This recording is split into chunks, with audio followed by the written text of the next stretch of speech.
हमारी आइडेंटिटी जो है अदर बैकवर्ड क्लासेस में जो थी वो वापस लाई जा रही है। उसमें ओबीसीज का जो रिजर्वेशन को लेके इन्हांसमेंट होनी है वो भी जरूर होगी, लेकिन और कास्टें भी जो है वो ऐड की जाएंगी। जिनको वो फ़ायदा के हकदार नहीं होते हैं वो लोग फ़ायदा ले जाते हैं, और जो असली हकदार होते हैं वो नहीं लेते हैं। उससे अपलिफ्टमेंट जो होगी उसका जो है दरवाजे, अपलिफ्टमेंट के दरवाजे खोलेंगे। जब हम अपने बच्चों को पढ़ाएंगे ही नहीं तो वो कहाँ फेस कर पाएंगे और कहाँ अदर बैकवर्ड क्लासेस की रिजर्वेशन का बेनिफिट उठा जाएंगे। आदाब, आप देख रहे हैं द वर्क न्यूज़ और मैं हूं आपके साथ असलम खान। ओबीसी कम्युनिटी की बात आए तो एडवोकेट लतीफ़ मलिक जी उस मुद्दे पे बात ना करें, ऐसा हो ही नहीं सकता, क्योंकि लतीफ़ मलिक जी खुद ओबीसी से बिलोंग करते हैं। और जिस तरह से अभी आप लोगों को पता है कि मॉनसून सेशन जो है वो पार्लियामेंट का चल रहा है, और वहाँ पे जम्मू कश्मीर के जो एसटी स्टेटस को लेके वो भी बिल पास होने जा रहे हैं, और ओबीसी में भी जो है वो रिजर्वेशन जो है वो इन्हांस होगी। तो इसी विषय पे हम बात करते हैं। लतीफ़ जी, फ़िलहाल जो बिल पास होने जा रहा है, क्या लगता है कि सरकार की तरफ से उसमें इन्हांसमेंट की जाएगी? उसमें जिस हद तक हमें इन्हांसमेंट चाहिए, क्या वो हो पाएगी? देखिए असलम जी, जब सबसे पहले जो अमेंडमेंट जो बिल में ला रहे हैं पार्लियामेंट सेशन में, अभी जो रिकमेंड की है इन्होंने पार्लियामेंट में जो बिल पेश कर रहे हैं जिसमें अमेंडमेंट, उसमें सबसे बड़ी जो हमारे साथ जो था SRO 126 बनते हुए, जहाँ रिजर्वेशन एक्ट 2004-5 को लागू करते हुए जो जम्मू कश्मीर की साबका हुकूमतों ने हमारे OBC समाज के साथ जो एक बहुत बड़ा फ्रॉड किया था कि हमारा नॉमिनक्लेचर ही चेंज कर दिया था, हमें अदर सोशल कास्ट में लाया था। हालांकि हमारा था अदर बैकवर्ड क्लासेस। मंडल कमीशन की जो सिफारिशात थी, जहाँ कॉन्स्टिट्यूशनल प्रोविज़न जो थे वो अदर बैकवर्ड क्लासेस की बात करते हैं। उसके बाद जो मंडल कमीशन बना उस पर अदर बैकवर्ड की क्लास थी बात हुई थी। उसके बाद जो इंदिरा साहनी जजमेंट आई जिसके आधार पर पूरे ऑल ओवर इंडिया में 27% रिजर्वेशन का जो रिकमेंडेशन थी मंडल कमीशन की, जिसको बाद में BP सिंह लेड गवर्नमेंट ने इम्प्लीमेंट किया और वो मैटर सुप्रीम कोर्ट में गया। और constitution bench of supreme court ने जो उसको इम्प्लीमेंट करने की बात थी वो थी अदर बैकवर्ड क्लासेस को। पर जम्मू कश्मीर के उस वक़्त के हुक्मरानों ने हमें हमारा नॉमिनक्लेचर ही, हमारी आइडेंटिटी ही बदल दी। उन्होंने आइडेंटिटी ही बदल दी और नॉमिनक्लेचर चेंज कर दिया और उसको अदर सोशल कास्ट का स्टेटस दे दिया। और उसमें उस वक़्त उन्होंने स्टार्टिंग में 21 कम्युनिटीज़ को नोटिफाई किया और 21 कम्युनिटीज़ को 2% रिजर्वेशन दी। बाद में अभी जो था 2019 में इस इन्हांस रिजर्वेशन को इन्होंने जो था 2019-20 में 2% से लेकर 4% की। और सबसे बड़ी बीमारी जो थी, जो सबसे बड़ा हमें जो था वो लॉस हो रहा था कि वो था हमारा नॉमिनक्लेचर ही चेंज कर दिया गया था। स्टेट गवर्नमेंट में रिक्रूटमेंट के लिए हमारा जो नॉमिनक्लेचर अदर बैकवर्ड क्लासेस होना चाहिए था राइट फ्रॉम द 1992, पर इन्होंने अदर सोशल कास्ट लाया। उस नॉमिनक्लेचर के आधार पे इन्होंने क्या हमारा नॉमिनक्लेचर चेंज करके हमारा हिस्सा जो था वो बाकी बैकवर्ड एरियाज़ को दे दिया, उनको दे दिया। तो जिससे जो था कि वो हमारे साथ जो है वो कम से कम 3 डिकेड्स एक बहुत बड़ी बेइंसाफ़ी हुई। उसके बाद हम अपने जो आइडेंटिटी थी सही और अदर बैकवर्ड क्लासेस जो हमारी डेफिनेशन में हमें दिया गया था कि जिस कैटेगरी में हम फॉल करते हैं उस कैटेगरी में लाने के लिए अब सेंट्रल गवर्नमेंट का एक बहुत बड़ा वेलकम डिसीजन है कि हमारा वो नॉमिनक्लेचर चेंज कर रही हैं और हमें हमारा सही जो नॉमिनक्लेचर होना चाहिए था कॉन्स्टिट्यूशनल प्रोविज़न के मुताबिक, मंडल कमीशन के मुताबिक और सुप्रीम कोर्ट की कॉन्स्टिट्यूशन 9 जजेस की कॉन्स्टिट्यूशन बेंच की जजमेंट जो इंदिरा साहनी जजमेंट के मुताबिक जो हमारा नॉमिनक्लेचर होना चाहिए था कैटेगरी में अदर बैकवर्ड क्लासेस, वो जो है वो गवर्नमेंट जो है उस अमेंडमेंट के थ्रू उसको हमें वापस दे रही है। हमारी आइडेंटिटी जो है अदर बैकवर्ड क्लासेस में जो थी वो वापस लाई जा रही है। और क्योंकि हमें इस गवर्नमेंट से बहुत सारी उम्मीदें हैं, क्योंकि बाकी गवर्नमेंटों ने हर इलेक्शन में हमें इस चीज़ का प्रॉमिस किए, झूठे वादे किए और वो वादे फुलफ़िल नहीं कर पाए। तो हमें बड़ी उम्मीद थी और 2014 के बाद ही काफ़ी बार भाजपा के जो सीनियर नेता थे, इवन के हमारे honourable HM minister Amit Shah ji, हमारे प्रधानमंत्री नरेंद्र मोदी जी ने भी जम्मू में भी भाषण करते हुए और बाकी जगह भी इन्होंने जब भी कहीं रैलियां की या कहीं बात हुई तो OBC के मुद्दे पे बात हुई तो उन्होंने कहा कि मैं जम्मू कश्मीर के OBC के साथ इंसाफ करूंगा, उनका हक दिलाऊंगा। तो हमें लगता है कि ये एक बहुत बड़ा वेलकम डिसीजन है और उसी प्रॉमिस को वो पूरा करने के लिए गवर्नमेंट ने जो स्पेसिफिकली बिल लाया है कि सबसे बड़ी जो बेइंसाफ़ी हुई थी, जो इनका नॉमिनक्लेचर चेंज कर दिया था, उसको नॉमिनक्लेचर को वापस लाते हैं। अदर बैकवर्ड क्लासेस का जो बाकी ऑल ओवर इंडिया में चलता है कैटेगरी, क्योंकि ये वो अदर सोशल कास्ट और कहीं नहीं थी पूरे हिंदुस्तान दरबार में। हम अगर यूं कहें कि इस बिल के बाद जो है जो ओबीसी थे जिनका नॉमिनक्लेचर ओएससी कर दिया गया था, सोशल कास्ट कर दिया गया था, उनको फिर से वो ओबीसी में जो है वो हाँ, तब्दील होंगे। आप उस अमेंडमेंट बिल को, प्रपोज अमेंडमेंट बिल जो है, जो पार्लियामेंट में भी आया है, बाकी पब्लिकली मीडिया में भी आया है, उसमें सबसे बड़ी बात ही वही है कि हम जो अदर सोशल कास्ट वर्ड, जो weak and under privilege classes other social caste, वो उसमें है हमारे रिजर्वेशन एक्ट में 2005 में, उसको अमेंड करके उसकी जगह न्यू वर्ड जो है इंसर्ट करने जा रही है पार्लियामेंट, जो है other backward classes. Other backward classes sir पहले भी था। जिस तरह से अगर 2019 से पहले की बात की जाए तो स्टेट में जितनी भी जो है पोस्टें निकलती थी उसमें उनके लिए जो है वो एसआरओ होता था, जिसमें सोशल कास्ट जो है वो ओबीसी जो थे उनको सोशल कास्ट के तौर पे माना जाता था। लेकिन जब उन्हीं जो लोग थे, वही युवा जो सेंटर में अप्लाई करते थे, तो उनके लिए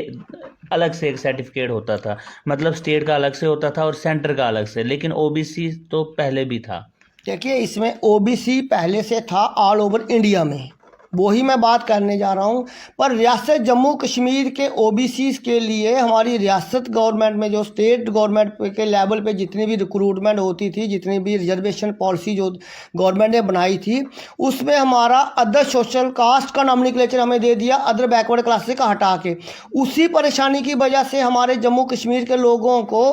इतनी परेशानी से दो चार थे कि उनको कैटेगरी सर्टिफिकेट भी दो बनाने पड़ते थे। जब स्टेट के लिए कहीं अप्लाई करना है तो वहाँ पे अदर सोशल कास्ट का सर्टिफिकेट हमें मिलता था, और सेंटर के लिए जब बनाना है तो वो अदर बैकवर्ड क्लासेस का हमें मिलता था, क्योंकि सेंट्रल गवर्नमेंट जो थी वो ऑलवेज अदर बैकवर्ड क्लास की बात करती थी। ये तो 1992 के बाद जब SRO 126 आया 1994 में, तो जिसमें से गवर्नमेंट ने in order to supreme court की जजमेंट को बेसिकली इन्होंने इम्प्लीमेंट करना था हमारी स्टेट में भी, क्योंकि वो कॉन्स्टिट्यूशन जजमेंट जो थी 9 जजेस की, वो ऑल ओवर इंडिया में इम्प्लीमेंट होनी थी। उस वक्त इम्प्लीमेंट करते हुए हमारे साथ एक बहुत बड़ी मिसचीफ की उस वक्त के हुक्मरानों ने, कि हमें हमारा नॉमिनक्लेचर चेंज करके ओएससी को 2% रिजर्वेशन दी, हालांकि वो अदर बैकवर्ड क्लासेस का नॉमिनक्लेचर देकर उनको 27% रिजर्वेशन देनी थी। पर इन्होंने अदर सोशल कास्ट किया और 21% reservation resident of backward area को दे दी, उनको बैकवर्ड कंसिडर करते हुए। हालांकि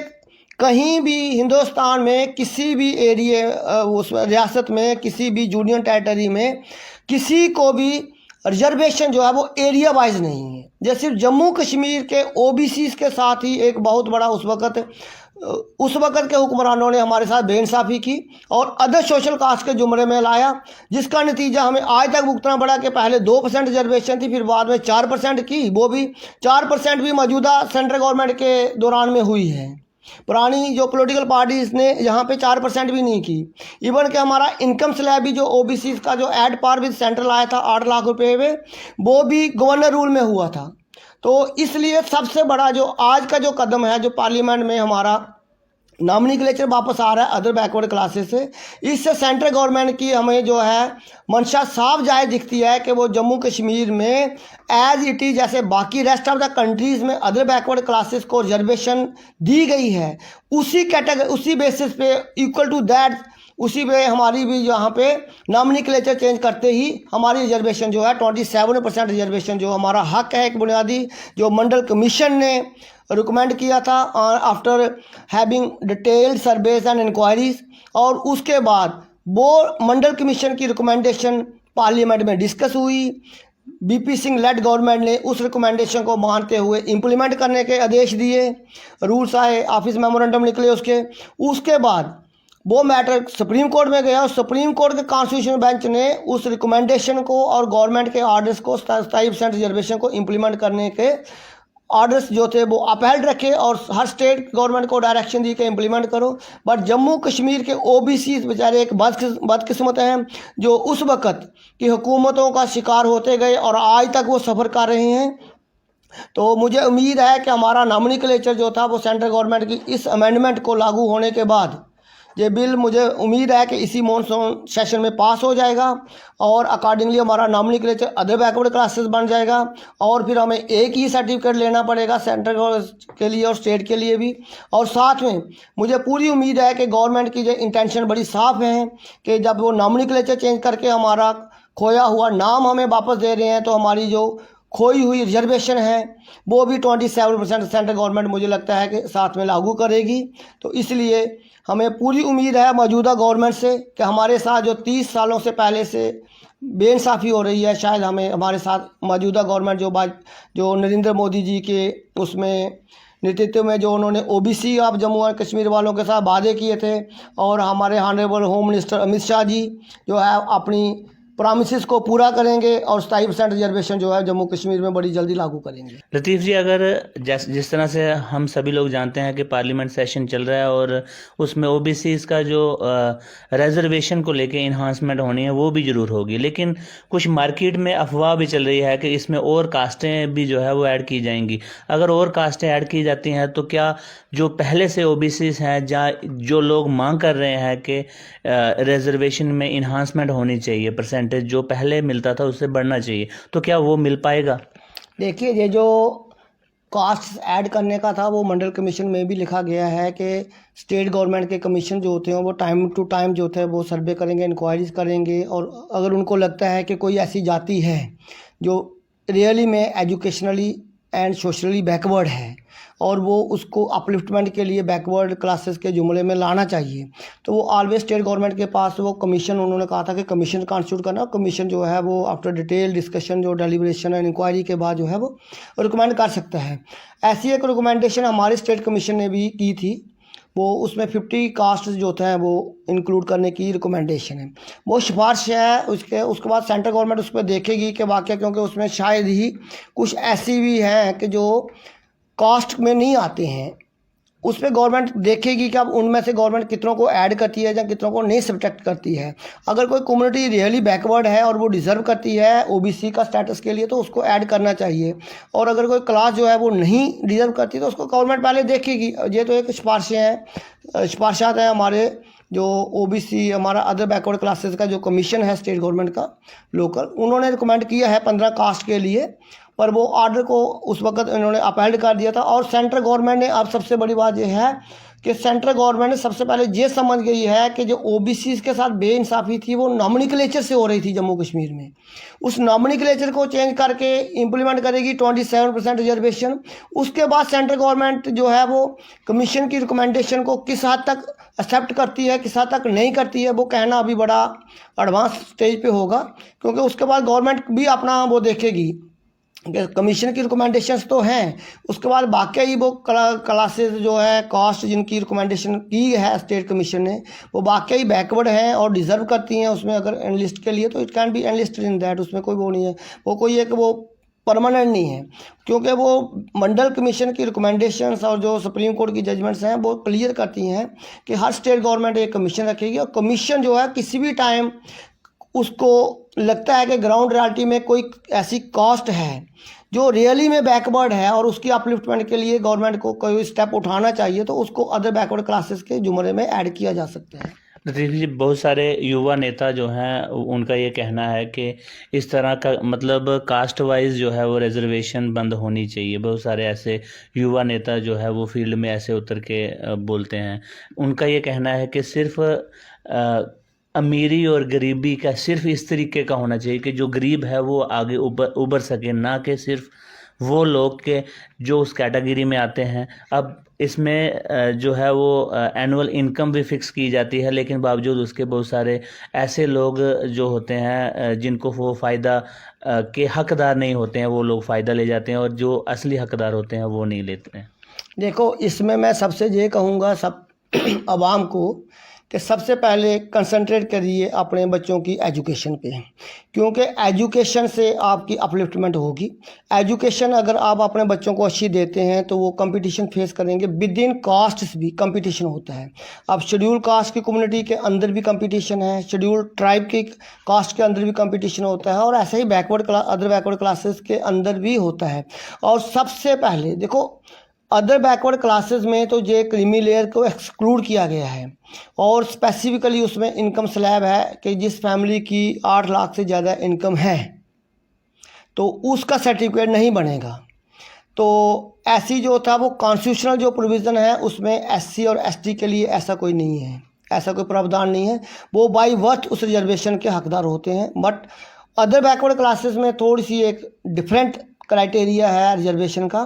कि उनको अपलिफ्टमेंट करने के लिए, और जो ऑलरेडी अपलिफ्टेड हैं, जो ऑलरेडी अपलिफ्ट हो चुके हैं, उनका इनकम स्टेटस देख के क्रीमी लेयर, एक उसमें डेफिनेशन दी है सुप्रीम कोर्ट ने कि क्रीमी लेयर जो होगी वो एंटाइटल नहीं होगी रिजर्वेशन की with in the OBC classes भी। तो इसलिए सबसे पहले जब एजुकेशन आएगी हमारी क्लासेस में, हमारी कम्युनिटीज़ में, उससे अपलिफ्टमेंट जो होगी उसका जो है दरवाजे, अपलिफ्टमेंट के दरवाजे खोलेंगे। जब हम अपने बच्चों को पढ़ाएंगे ही नहीं तो वो कहाँ फेस कर पाएंगे और कहाँ अदर बैकवर्ड क्लासेस की रिजर्वेशन का बेनिफिट उठा जाएंगे। बेसिक क्वालिफिकेशन जो ग्रेजुएशन तक है वो तो मैंडेटरी होनी चाहिए, और हर बच्चे को उसमें पढ़ना चाहिए, और वालिदैन को भी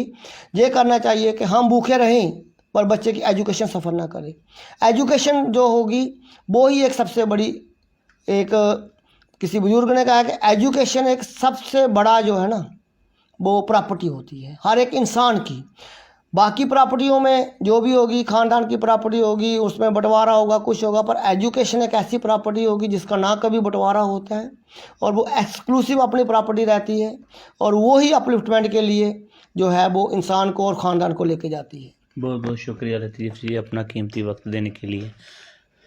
जिस तरह से लतीफ़ जी ने बात की कि खाली रिजर्वेशन को इन्हांस करने से किसी सोसाइटी की, किसी